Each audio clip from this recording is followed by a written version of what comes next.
Hello, friends, and welcome to the Point, the home services podcast that focuses on marketing and operational solutions to help you get better. Because if you're not getting better, you're getting worse. Now, let's cut through the bullshit and get to the point.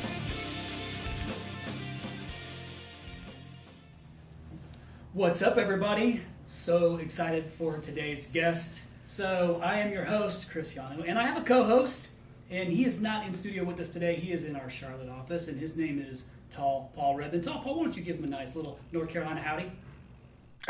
I don't know if I have a North Carolina accent, and I hope I never do. No offense to all my North Carolinian friends, but we are on the East Coast today, so I'm glad we're able to join you. And it's exciting because our guest today is like a longtime friend, so it feels like family now at this point. So excited to have James on and hear his story. Yeah, and James also being on the East Coast because he is in New York. James Orsini, you might have never heard the name. If you've heard some of the podcasts, maybe you have heard James's name, but James has quite the professional background, but he's attached to this guy that some of you, if you have any entrepreneurial bone in your body, you've most likely heard of a guy named Gary Vaynerchuk. And that's actually how we met James. Subsequently, fast forwarding to today, we actually have a partnership with the company that James is now president of. And I want to dig into a little bit of James's past and to help our listeners understand on this podcast is something that James has mastered is not only being able to think out of the box for businesses, but then understanding how to take these big ass ideas or these big plans you might have or something that seems crazy and then trying to make it work and actually be able to operationally execute those things and financially execute those things. And so anytime you've had to work with a Gary Vaynerchuk, if you do know who he is, he's chock full of a lot of amazing ideas and a lot of these things that James was his CEO or COO at VaynerMedia, and he had to catch a lot of those things and then turn them into actual business, or even some things didn't pan out. Some things you probably had to shoot down. But I want to give a good, nice, warm welcome to our guest, who is the president of the Sasha Group and our proud partner at RYNO Strategic Solutions, Mr. James Orsini. Hey guys, thank you so much for having me on the show. It's so great to see you doing this podcasting. I think it's so right for your business now, and I can't help but feel like a proud contributor in some small way to the next phase of the Rhino world. So quickly, before I get into it, how did you get the nickname Jimmy the Pencil? That's so funny. Well, it really came from two ways. One, most recently, because I had an accounting background. I'm a New York State CPA, but really it came from the fact that when I was in high school and early college, I had a pencil-thin mustache that I would slide down, and I will send you a photo of it. We need pictures. We need proof of that. That's amazing. Yeah, and I would sort of shave down like a Clark Gable kind of thing. Exactly. In fact, I just shared it with somebody last night because they were asking me, how'd you get the Jimmy the Pencil?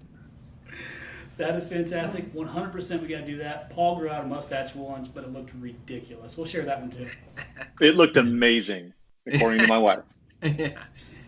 Yeah, and she wasn't going to, it's like when your wife's pregnant, you're like, no, you're not pregnant at all. But, it's one of those deals.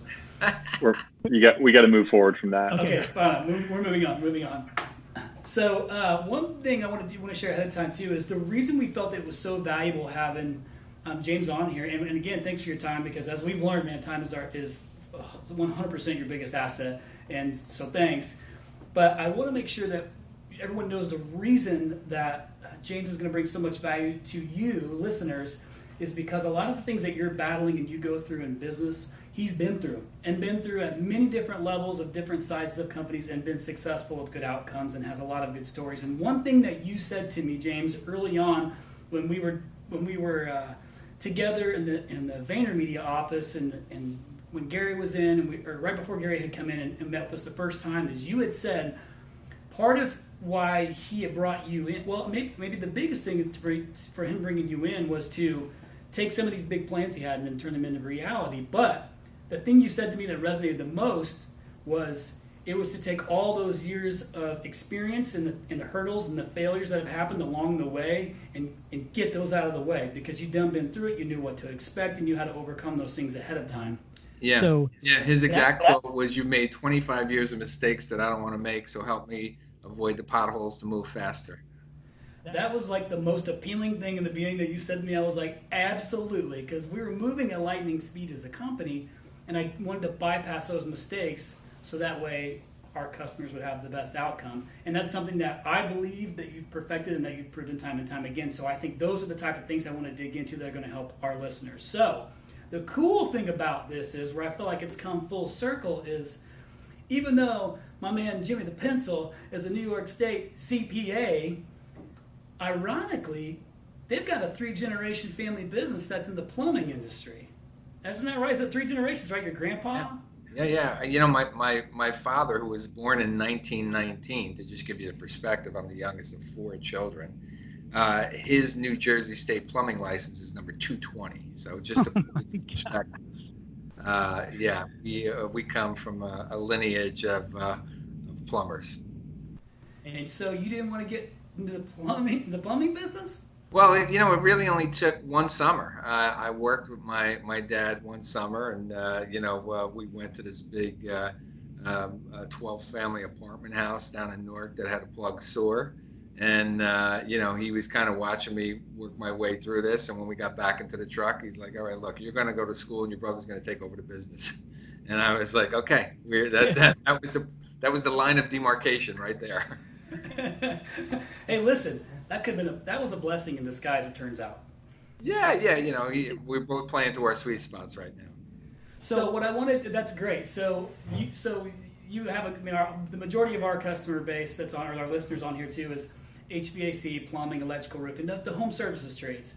A lot being heating and air conditioning and plumbing companies. So the good thing is you get it. You understand how that business works because you've been in it, you understand it, and because you have a marketing brain and a financial brain, you could realistically sit down and be like, okay, if I was to run my grandpa's business, or which is now your brother's business, what would I be doing? You could legit have solid conversations on helping blow that up, because you get it, you've been through it. Now, how you got there is what I want to talk about real quick in regards to your history, because I don't want to blow past that, because you have held a lot of amazing executive roles, C-level roles at companies that you've earned your way into. So if you would, go ahead, go back and just kind of give us a little bit of the progression of James Orsini's job that's landed you to the president of Sasha Group today. We good with that? Yeah, so it's really a great little history. I mean, when I was in high school and college, I wanted to make some money. And I had great study habits, and my parents were like, "Look, we don't want to jeopardize that by having you, go to work in Macy's." So my dad was like, "What do you like to do? What do you like?" And I said, "I like cars." And he said, "Okay, we're going to build garages with heat and hot water in our backyard, and you're going to clean cars." And that car cleaning business sparked a little entrepreneurial flair in me. One, it gave me a taste of some really cool cars, and I knew I'd like to get the money someday to own some of those. 2, it resulted in an entrepreneurial spirit that said, "Hey, wait a second, I could move this thing. I could, provide a personal pickup and delivery service." My sister and brother-in-law owned a barber shop in a high-end area. I put business cards in there. I was getting doctors and lawyers who didn't have the time to bring their cars, so. I was 18 years old and driving Ferrari 308 GTBs and whatnot, which then led to being in college and on an interview with some of the larger accounting firms, because I had majored in accounting. And back then I wore a beeper, and the beeper went off. Oh, yeah, the pager. The pager, exactly. And I said, "Listen, I got to go. I got this doctor's car. I got to get it back." It says 911 right here on my pager. Yeah, he's like, "You know what, James?" He goes, "That entrepreneurial spirit just got you a job." So my first job was at KPMG on Park Avenue, Manhattan, and it was great. And I had a client in the marketing space, and I said, "Gee, I could see myself here someday. This is a pretty cool environment. Like, the people were dressed casually. They were creative in doing what they were doing. They had these summer Fridays." I was like, "I could find myself here someday." So I left KPMG. I went to work for Goldman Sachs down on Wall Street because that's what you did in the 80s. Small little group. If you were able to get there, you did. But I knew what I didn't want to do. I didn't want to be on Wall Street after working there 2 years. And I got a call from a guy who said, hey, man, the Saatchi brothers just bought a single PR firm. They're going to create a worldwide company. If you join me, someday you'll be the CFO of that worldwide company. Fast forward 5 years, we built the 5th largest public relations firm in the world. I was a global CFO, overseeing 31 offices in 26 countries before I was 30. And then from public relations, I went into branding. I was at Interbrand and then into general market advertising at Saatchi Saatchi. I became the CEO of a small publicly traded mobile media company after that. And then met Gary. Met Gary, and I've been with him for the last 5 years. CIO, right? James. CIO was the publicly traded mobile company. It still trades on the NASDAQ. Go ahead, Paul. Yeah, Paul. Yeah, give our listeners an idea of the kind of work you were doing at Saatchi and the scale of work and kind of the exposure you had at that stage of the game. Yeah, so I was their chief operating officer. It was $1 billion company. We had more number one brands in our portfolio, 40 to be exact, more than any other agency at the time. I was working with big clients like Toyota and Procter & Gamble and General Mills, JCPenney. Big budgets. It was a big company. Yeah. So just a couple of small little companies that you've done work for. But I think that what you'll find is a lot of companies still run into the same problems regardless of size. It's just the size of the problem is bigger when you're a bigger company, but they're still the same roadblocks. There's still the operational woes that you run into. I mean, do you think it's fair to say, like, even for some of these big, huge brands you have, that when you're a small company, obviously when you're a small company, you have a lot of different things to figure out. You might still have operational things. You got to work through your financials. You're probably still watching cash flows, maybe closer than some of the bigger companies are. Maybe you're not worrying about branding as much because you just think I need customers. But do you think that there is still a lot of similarities that you've had to deal with, like let's say with Gary, in these companies trying new things to try and see if it works, and ultimately not everything works out. They fail. So little companies, I think, or companies that are just starting, oftentimes I think are afraid to try new stuff. And I think it's because it's the fear of, man, if this goes south, if it goes south, it could do the X to me or it could do Y to me, instead of thinking like, but if it goes really, really good, it would do X and do Y for me. I think that fear overtakes people in small businesses. I've been through it, but I've thankfully have been blessed with the super high risk level, and I just believe I'm going to get it done. Now, I know that that's not normal. Like our COO, Anna, who you've met, is the exact opposite of me and risk adverse. So sometimes it's good kind of having both of those things, because you can hopefully find like a happy medium. But one of the big things I want to take away from this is you've had to deal with this type of adversity we said 35-year career. I'm sure this has been the same thing for 35 years. Yeah, I think the interesting part is, one, the learnings are in the failures. The learnings are in the failures, right? So you cannot be afraid to fail.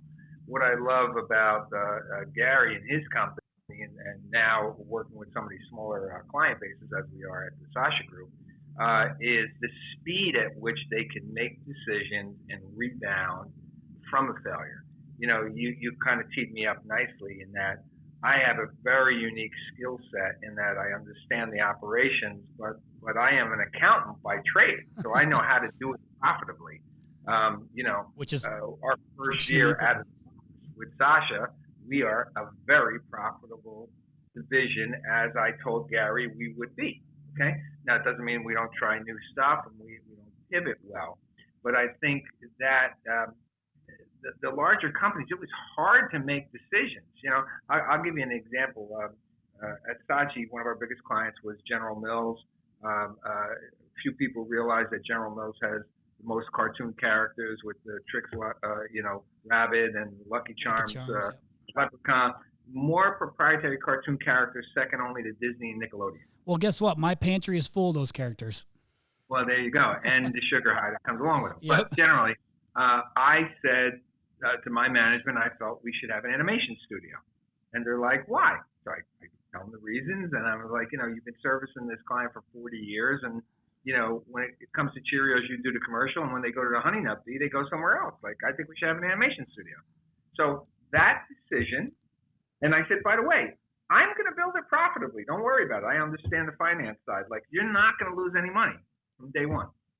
That decision took 9 months to actualize in the whole. And in our first year, I believe we did about $8 million in fees. So tick the box, hugely successful. Crushed. Now, in Gary's world, when he makes a decision that he wants to build studios, that decision came in 90 seconds. It was like, hey, James, the fastest growing segment of advertising is video on social platforms. I know how the consumer consumes the content on the platform. Shouldn't I be doing the videos while they go into BBD and Edelman? Yeah, Gary, you should. Great, build me some studios. Okay, the decision was 90 seconds. Okay, now, your point earlier about why he hired me, and I was like, great, Gary, let's not build them the way I did. I was at Saatchi. Well, what do you mean? I said, well, we had creative and producers, and then we would ship it off to a production house. I think I could build a whole production house. And he said, great, because my vision is to eventually do my own over-the-top content like Hulu and Netflix. Let's do it. So that's the bringing together the yin and yang. It's his vision, okay, married to some experiences that I had in the past. And now, as you saw, the guy did 3 Super Bowl commercials this year. I was going to bring that up.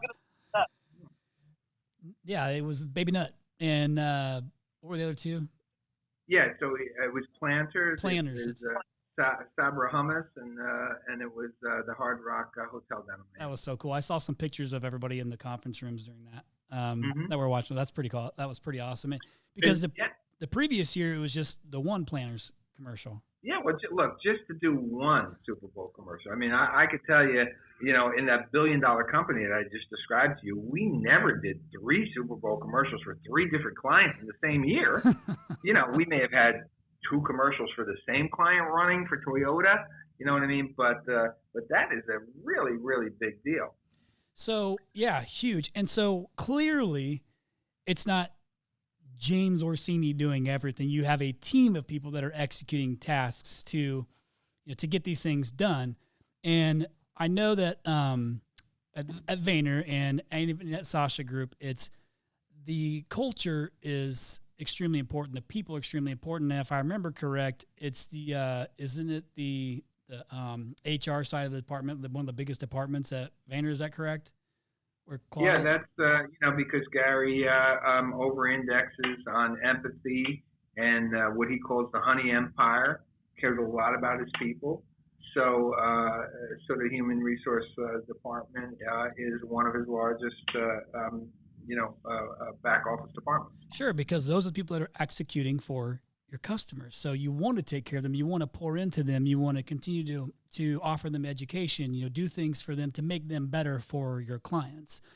And empathy is something that we were just talking about on a previous podcast too, but it's something that I've also used in growing our company. It's because at the end of the day, I genuinely care, not just about getting customers, about taking care of customers, but I know to take care of them, I have to take good care of my employees and genuinely care about them too. And then in my partnerships, like with Sasha Group, I have to genuinely care about Sasha Group, or any of my partnerships is genuinely care. But I also understand I need to give my employees room to run. I need to give my employees room to explore, fail, learn, and come back from it, because I know that the end result is going to be better. So you've managed much larger teams than I have. So what I wanted to ask is, how do you encourage those employees to think outside the box for new ideas? Like, is there anything that you like say, hey, here's a process and you're going to do this. I want you to go into a room and whiteboard for the next hour on doing X. Like, what are some tips and tricks that you can give to help some of the guys listening to ours to say, okay, great, I have these technicians, I'm going to have them go into a room and figure out X. Do you have anything like that you can share with us that was successful for you along the way? Yeah, so it starts with empowering your employees, right? So I hire really smart people. I'm not afraid to hire people that are smarter than me. What do I bring? I bring wisdom and experience, and there is no substitute for that, right? Exactly. So today, I told you I was sharing on a panel earlier this morning with 300 people in the room, and the question that came from the audience was, why is it that activist shareholders are most hard on female CEOs, was the question. And I said, okay, who in this room has been the CEO of a publicly traded company?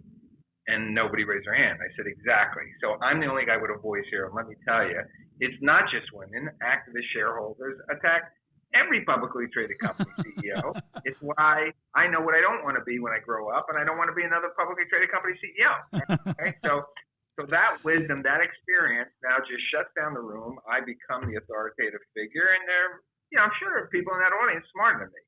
So empowering, hiring people smarter than you, but setting that vision for execution. Okay, I often say that I was a decoder ring for Gary, in that he would set this lofty vision, and he does that for Sasha now, and I check in once a month to make sure that we're on par with his vision.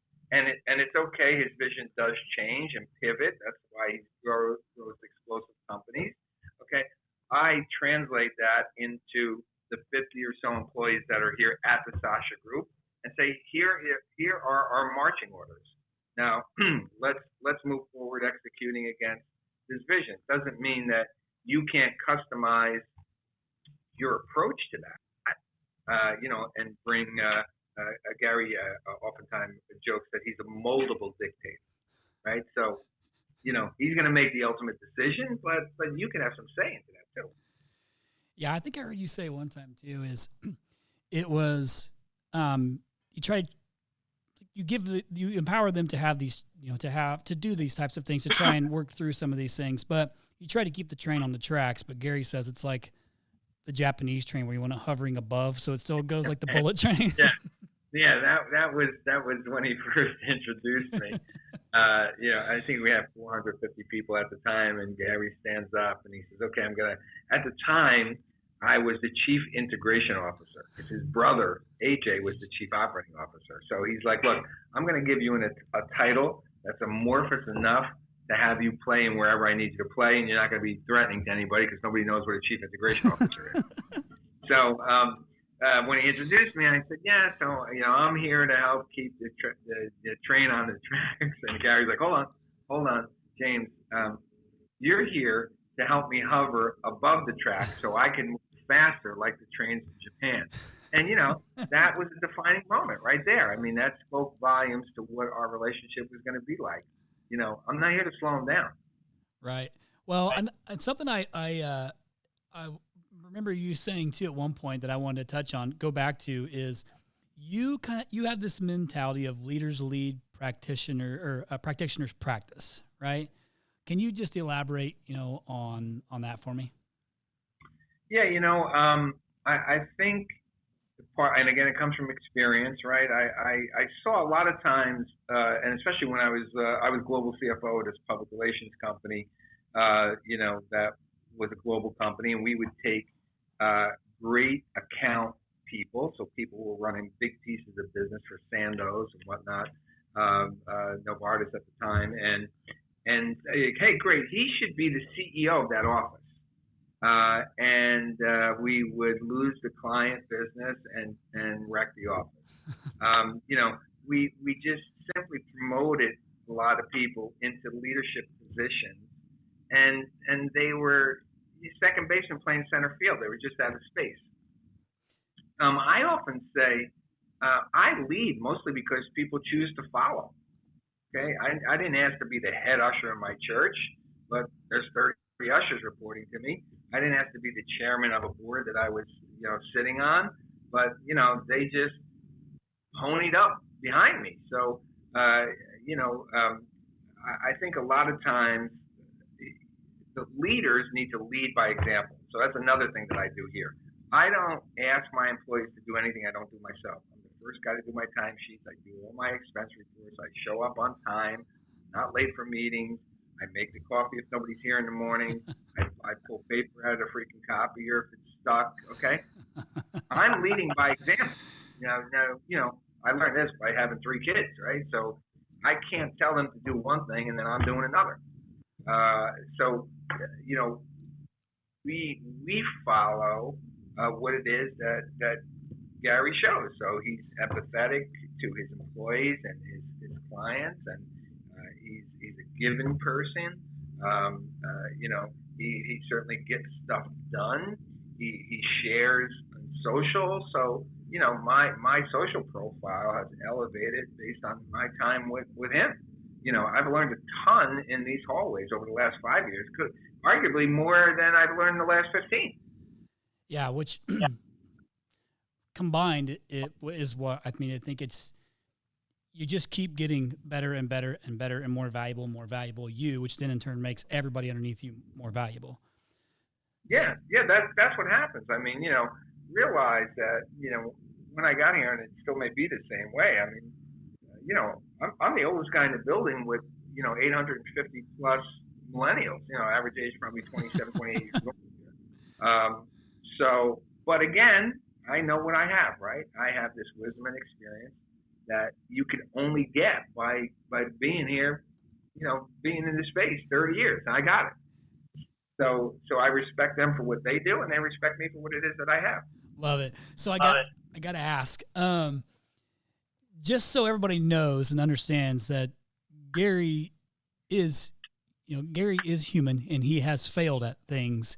So, and I've heard you talk about a couple of these things, but I think it's important to address failures and then the upside of that failure. I think it's what allows us to be okay with thinking outside the box, trying those things and failing, knowing like there's an upside to that failure. So give us just an example, and I know a couple, but I don't want to say it, so I want you to talk about it.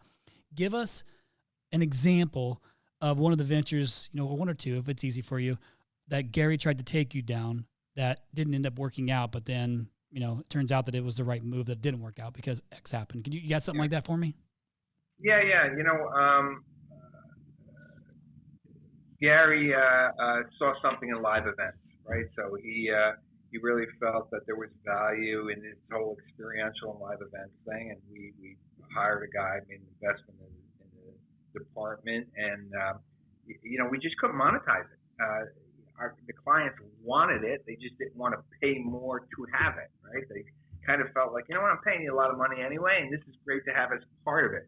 So we simply could not monetize what was at that time Vayner Live, right? So we exited and parted ways with the employees, and still remain friends and keep them in our ecosystem. But Gary then resurrected it, and maybe a year and a half later, with the, hey, you know what? I'm going to own my own events. Forget about me selling it to clients. I'm going to have my own, right? So he ran Agent 2021 for 2 years down in Miami. He ran VoiceCon here in New York. He knew events were the right thing. He was his own keynote. He said, why do I have to be the keynote speaker, at other people's events? I'll keynote my own event. You can be the event. We made a lot from ticket sales, and book sales, and some of which came on to be clients. So that's an example of where the initial thought of what we were trying to do failed, and it was rebirthed in a different version, a year or two later. The Sasha Group here is an evolution of something that we had in our hallways called the VaynerMedia, but it was positioned as the B team for stuff that VaynerMedia didn't want. Okay, that is different than the Sasha Group that is here now to grow companies into VaynerMedia, right? So we're a farm team. Okay, our goal is to get our clients to outgrow us, like Rhino, and grow into VaynerMedia, right? So that's a totally different approach, and something that happened years after was VaynerBeta that was dismantled. So there's two examples. Yeah, that's perfect. So actually, it's a really good segue into the next question too, because again, whenever we came in, and I want to have you share how the Sasha Group has come along, because it wasn't just like, Gary was like, hey, we're going to create Sasha Group. Boom. There was things that took place that got to the Sasha Group. So tactically, I think that share that, because I remember not quite understanding what was happening. Like, I thought they were just different offerings or different products. I did not put the pieces together. I was like, no. I did this and I tested this, and once it was successful, then it got us to this. And I was thinking, oh, these are just new things that you're adding, when really the vision was much bigger. These were just the stair steps to it. So we had a really good conversation about taking this stair step approach to growth. And I want to talk about that for a second. I heard you talking about this on another podcast at one point, which I thought was really interesting. So share with us how that, where the vision came from was to work with the SMBs, which is what Sasha Group does now. Like you said, to grow and to, hopefully push us into Vayner. But help me understand, like, what was the tactics of that? How did that go to get to that point? So I think it's important to realize when I met Gary 5 years ago, the company was 42 million and a little under 400 people. But the vision was clear. Hey, James, I want to be a $500 million integrated international independent communications company. Can you help me build that? And I was like, yeah, I can. He said, at the time, I want a Richard Edelman model. Richard Edelman owns the largest independent public relations firm as we know it. It's $1 billion, right? So I said, I know that model, Gary. I had breakfast with Richard Edelman yesterday. I said, you know him as a PR guy, but that company is much more than public relations. VaynerMedia will need to be much more than social media advertising. Okay, so he pivoted the company to be a digital company with social at its core. That allowed us to then build out a media practice, which is today 300 people, 300 million in billings. From there, we developed that studio concept that I talked about, right? So now we have this production studio yoked to a media company, which is yoked to a creative offering. We then made our first acquisition, right? So we never acquired anything big. We bought what was PureWow, a digital publishing company that now exists as the Gallery Media Group, because it's got PureWow, the female magazine, 1:37 p.m., the male magazine. It does podcasting. From there, the media company split off a SaaS product called Tracer,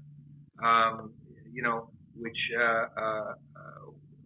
is like a dashboard for measuring the transparency of media spend. Okay. During that process, we developed the VaynerX holding company, which then carried all this stuff. And then, probably about a year and a half, 2 years ago, he came to me and he said, "You ready to try something new?" I said, "Yeah, what do you have in mind?" He said, "Well, I'm on the cover of Entrepreneur Magazine. I got 6 million plus followers. When we built a company to service Fortune 500, I don't have a product, pretty small business." He said, "Come here and look at my inbox." And it was a guy with a $3 million pizzeria that wanted to be like the wine library. How do I go from 3 million to 6 million? So he's like, you want to start something new and run this. I want to name it after my father, Sasha, for legacy purposes. And, what do you need in the hallways? And, I said, okay, I'll take the educational piece. I'll take the consulting mentors piece, because it was something that I had already worked to develop for him. I took this VaynerBeta thing that I mentioned to you earlier on, which wasn't kind of working there. And I think the biggest shock was when I said I went to Chattanooga office, and he's like, "Well, what are you gonna do with Chattanooga?" And I said, "Well, I told you every time I go down there, I feel like we're selling sunglasses in Seattle, and we should be selling umbrellas." And he said, "What do you mean?" I said, "Well, we're trying to sell into big businesses, Ruby Tuesday and Georgia Pacific." And I said, it's a small incubation. It's like a little baby Silicon Valley down in Chattanooga. So I said, let me take that too. So he said, okay. And off we birthed the Sasha Group. And, any good COO puts themselves out of a job. I was never replaced in any of those jobs I left as a COO. Okay, the job just goes away. Gary is an operating CEO. And by the time I left, there were 12 leaders around the table, many of which I had a hand in helping find, and chief production officers and chief marketing officers and chief financial officers and chief strategy officers, chief creative officers. There's a lot of chiefs around that table now. So, that position went away. And, I came here to the Sasha Group, and he's like, okay, so I think you should be the CEO. I said, no, you know what? You be the CEO. I'll be the president. And he's like, that was the first. I never really had somebody not want a bigger title. But I'm like, no, look, they're emulating you, right? So I'll run it as the president. I don't need the CEO title. I've had that. So that's what we're doing. And, first year has been successful. Now we got to prove that we're not a flash in the pan, and that, we can continue to grow this thing, in the years to come. But lots of successful stories already. And what's interesting is, for the listeners that don't know, I'm CEO of RYNO Strategic Solutions, which is a partner with the Sasha Group. And we kind of came in right when it was transitioning, because really our discussion started in 2018, like Q3, Q4 2018, and it was still a Vayner Mentors type deal at that point. And when I had dinner with Gary that November here in Phoenix, that's when he had told me. I'd never heard anything about the Sasha Group until that dinner, and he was like, "Hey," that's when he told me, "I'm going to name this the Sasha Group, and it's kind of my legacy company. It's named after my father." And they kind of gave me that same spiel. Well, he and I connected exceptionally well, like right then, and in a pure Gary fashion. He's like, let's do it. But I remember the work up to that point was hard, getting to the dinner. And I'd spent a lot of time going back and forth with Mark Evans. And, but in the process, I was looking at the 4Ds stuff that they had put out there that anybody can participate in. And we'll hit on that at the end, because I want you to share some of the things that some of our listeners could participate in. But it was, once I started piecing together, like, this 4Ds thing is literally just a stepping stone into a full-blown partnership with Sasha Group, where they can now take the experiences they've had from Vayner and now work with SMBs, which is not how the Vayner model is, because the Vayner model is Fortune 500. Is that right, James? Yeah. So, you mentioned a few of those offerings, which, I played a small part in helping author following Gary's vision, right? So I was in the room when he developed the 4Ds. It came from an off-the-cuff comment from the CFO about revenue, and Gary was like, "Why are you worried about revenue? You focus on the cost. I handle the revenue. I can make revenue. Watch this." And he asked D-Rock. He said, "Turn on Instagram Live," and we waited a couple seconds. He said, "How many people are on?" He said 3,500, and Gary's like, "Great, hey man, we're going to launch this new product. Think of it like a Zappos or a Disney day in the life. We're going to come in here, and you're going to learn everything about VaynerMedia and how we look at the platforms. We're going to educate you digitally. First 10 that sign up, well, we'll have me in the first 10 classes that sign up, we'll have me in the room. We're going to price this at $10,000 a seat." And, boom, and he hangs up, and we got 350 emails. So then he's like, "Okay, James, you got to make this into a business plan." Right? So now, there's a curriculum needed. There is, oh my God, well, most of these people are going to want to pay by credit card. We don't have that mechanism in place. So now we got to figure out how to take credit card. Hey, I don't know who's going to be in the room with Gary. I got to figure out how to run background checks on people in there. Maybe a lunatic comes in there. I have no idea, right? So remember, it's his vision, but now it needs to be in an action plan to actually, now fast forward 2 years later, over 600 alumni have run through that thing, in New York and LA and London and Chattanooga and Miami. It is a successful offering. But that's how it comes up. How did Vayner Mentors come up? It was a breakfast meeting with Gary and I at 8:30 in the morning. He says, "James, you know what? I think I need a consulting offering. I want to, like a Deloitte Light, something like that, something different than McKinsey. There's a lot of these small businesses that are stuck. They're just stuck. They can't get past the ceiling. And, we should figure out how to get them through that, leverage, my experience in small business, your 30 years of operations, and if we help them, we should take a piece of the upside. Well, that led to what is Vayner Mentors that you went through. But, that's how it started. His vision. Well, it takes a lot to go from a vision to an actual business offering. You know what I mean? that you then got to. Now, I could tell you this. It was 45 days from that breakfast to the development of a business plan, to legal docs papered, to marketing, to the first 3 signups, who were Habib and Paul Daly. You know what I mean? Like 45 days. Yeah. 45. Yeah. That's not a lot of time. And James, you are not alone in working for a CEO who decides to just launch a product and figure out the details later. So there should be a support group for us who have to deal with that. I think James, just a moment ago, you Pepsi wine apparently. Exactly, which I believe you have in your refrigerator, Chris. Last time I checked. So you spoke a moment ago about kind of bumping into the ceiling or not getting through a barrier. I want to bring this back to your family's plumbing company. Mm-hmm. So imagine that business coming into your group today and looking for a playbook, right? It's brand, it's customers, they need new employees, they need to retain employees. What are some things that would be in that playbook for a small business that's trying to operate in 2020 where things are changing so quickly? Yeah. So, so my grandfather's business was a 2-truck business. My father's business was a 2-truck business. And then he gave it to my brother. And I had seen that they were expanding beyond plumbing. Okay. And my brother wanted to do more. So we reached an agreement where 25 years ago, he would build my house for his cost, and in exchange, he would use my house as a model to become a licensed builder. So he would call, and I would exit the home and leave the home vacant, and then he would take the people through, and that led to a series of other homes that he built. One of which was for a guy that owned a barrel company, so he was quite a rich dude. And he said, you know what, this was such a pleasant experience that I want to back you. So I'm going to put up the money, and you will be paid as the builder, and then we'll split the proceeds from the sales of the home.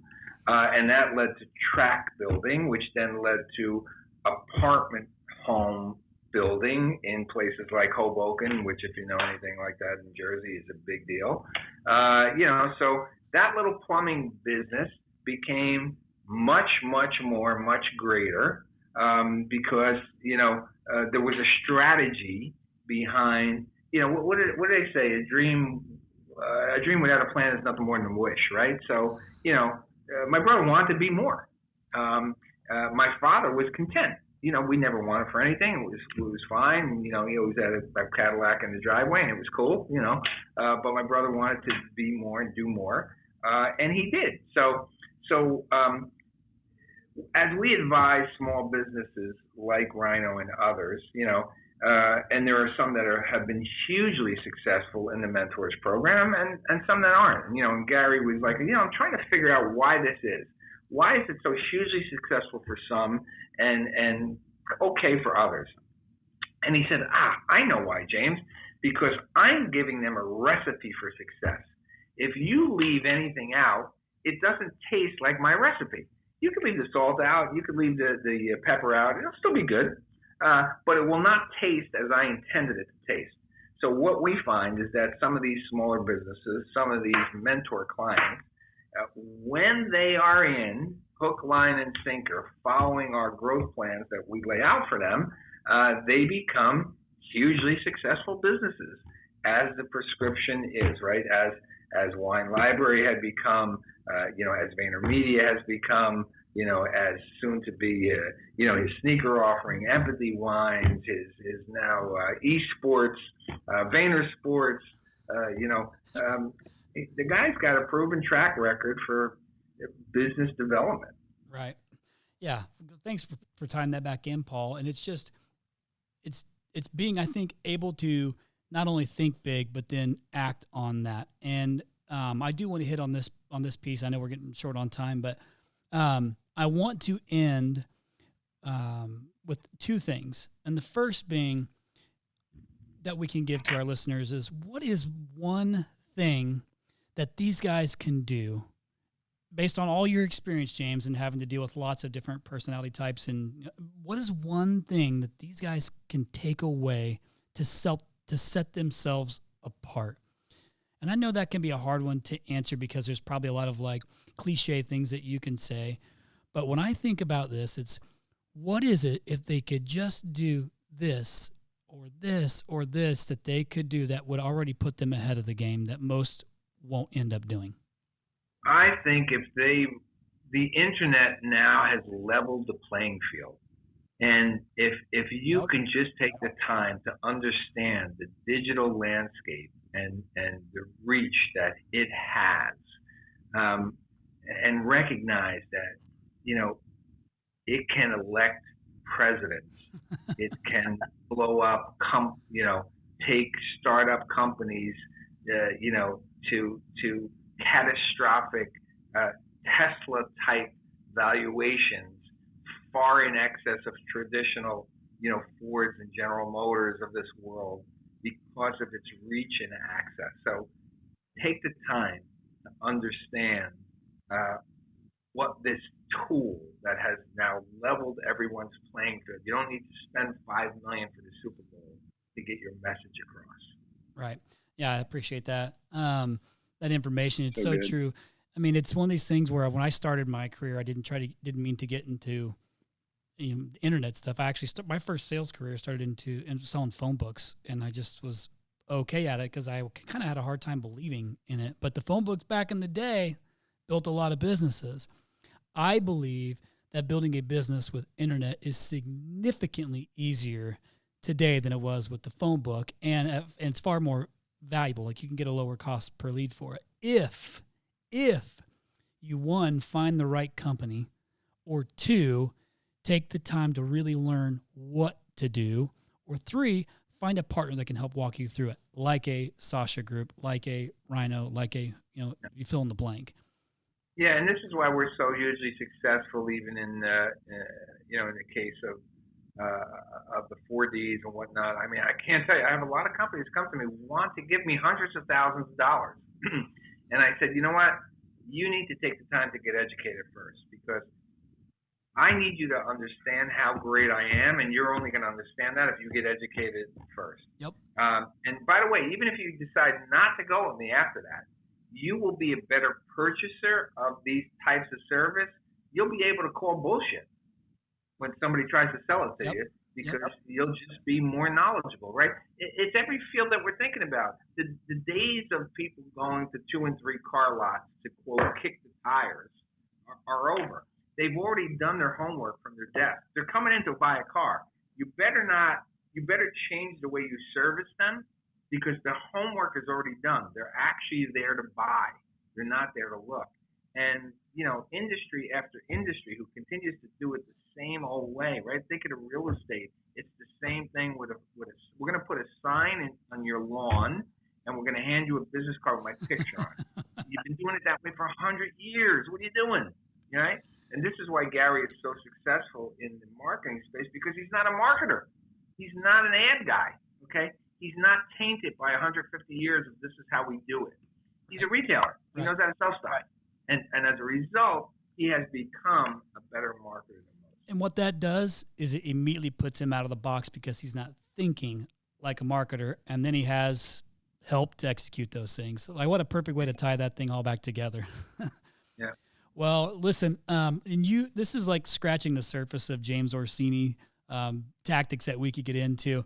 But I couldn't be more grateful, one, for our partnership, James. And I know that when you guys rolled out the Sasha Group, I believe your inbox had something like 4,000 or 5,000 people in there. So you don't take on everybody. It's like it's a pretty precise process on who you want to bring on board, and do they understand those things, like you're talking about the education. And we're certainly grateful to be one of those. And we've been doing amazing, and a lot of that has come from your leadership. So I'm grateful for that. I thank you for the time on the podcast. at some point, I'm sure probably the latter part of the year, we'll fly out to New York and we'll come and do it there with you. Great.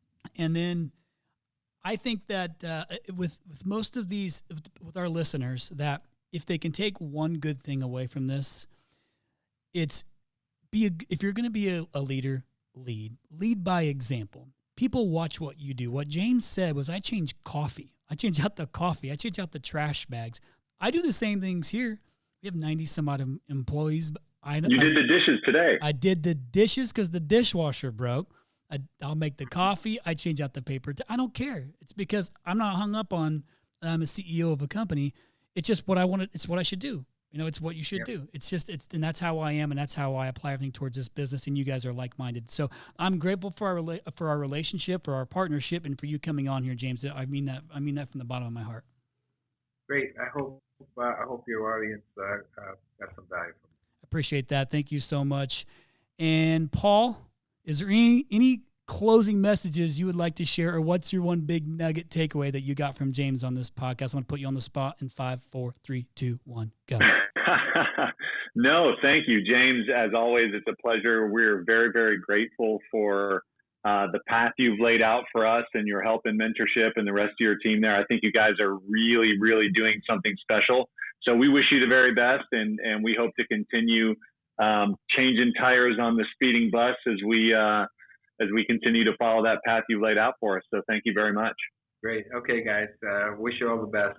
Speak soon. All right. Take care. And audience, hopefully you guys are able to have some really good takeaways. But remember, you got to do something with it, okay? So don't talk about it. What, Paul? Don't talk about it. Be about it. Be about it. Be about it. Thank you. Thank you.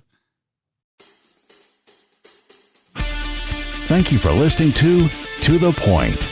We hope you enjoyed this episode. Please consider leaving us a review in the App Store. And don't forget to share with your friends. Till next time, kick some ass.